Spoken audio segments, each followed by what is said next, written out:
Basically what we've done with this exercise is attempted to start the process of addressing what we all believe is the big hole in our industry in this country. And that is a hit-driven 24/7 country music format that you can find on a radio station wherever you are in the country. As with any music genre, for it to be successful and to help continually create new artists, enhance the live music scene and drive sales of recorded product, radio is the key driver of that. There's no rock industry without rock radio, there's no pop industry without pop radio.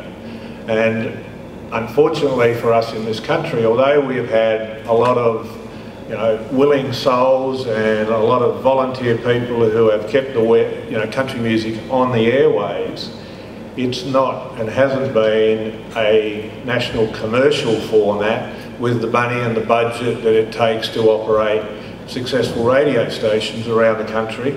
That hasn't been there, and consequently our industry goes through peaks and troughs and never really gets a major foothold in mainstream media and on the mainstream airwaves in this country. And until that actually happens, country music will be seen as a niche genre and a specifically dedicated core audience, but not one that is considered absorbed and consumed by the mainstream consumers of Australia.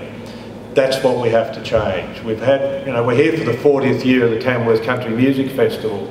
There's no issue with the genre being alive and having a great audience. We don't have a great radio footprint, and so we get held back continually by what that means.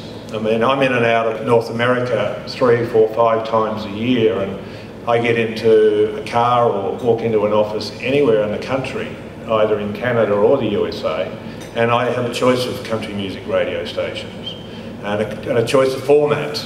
And you only have to look at the country music industry in America to see what that does for the industry. It is the dominant radio format in America. Over 2,000 dedicated radio stations across the country, and consequently, it's the biggest single sector of the music industry in America. It sells more tickets, it has more radio stations and generates more revenue than any other single genre of music. Often you look through the top 10 tours in America, there'll be 4 or 5 country artists in amongst those numbers. And in terms of real live country music markets, USA, Canada and Australia are the 3 big global markets for country music. So there is no reason why we cannot have a very successful country music radio format. I go back sort of 10 to 15 years ago. One of the jobs I did when I was on the CMRSA board was to conduct an annual survey. And that was a national survey of 1,000 people across regional and metropolitan Australia. And continually across those, I think we did the surveys for 7 years, and continually, as a lot of the board members that are here would know, those surveys showed up to 35–38% of Australians, when asked the question, do you like country music, would say yes.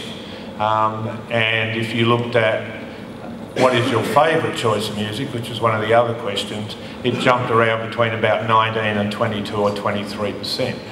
Now if you ask any radio operator in any capital city market in Australia, would they be happy with a 23% share of the market?